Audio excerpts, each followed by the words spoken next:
Good afternoon. The United Nations says a deal to tackle climate change is an essential beginning, despite bitter opposition from some nations.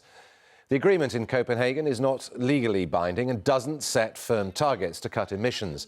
Instead, it aims to limit global warming and pledges financial help for developing countries.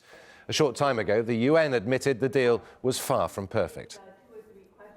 While I am satisfied that we have a deal here in Copenhagen, I am aware that it is just the beginning. It will take more than this to definitively tackle climate change, but it is a step in the right direction. A British soldier has been killed following an explosion near Afghanistan. The soldier, who's not been named, was on patrol in the Nadi Ali district of central Helmand. He was serving with the 2nd Battalion, the Duke of Lancaster's regiment. His family has been told. It brings to 240 the number of British service personnel who've died in the Afghan campaign.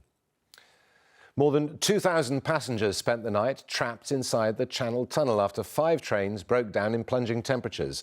Some were stuck for up to 14 hours on carriages with no heating, lighting or food.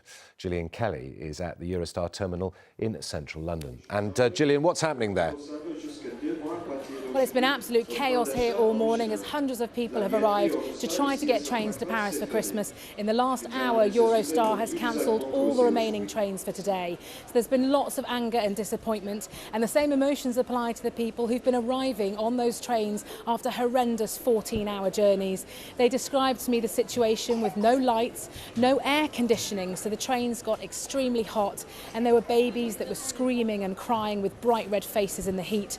The staff were frequently calling for doctors to come forward to help out, and some people were even panicking because they were effectively trapped in a tunnel underneath the sea.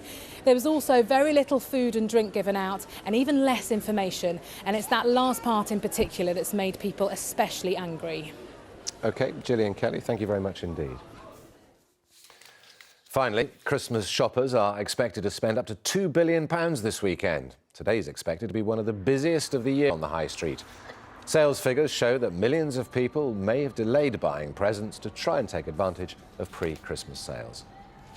And that's all for now. I'm back with a full roundup of all the day's news and sport at 5:15. Until then, bye-bye.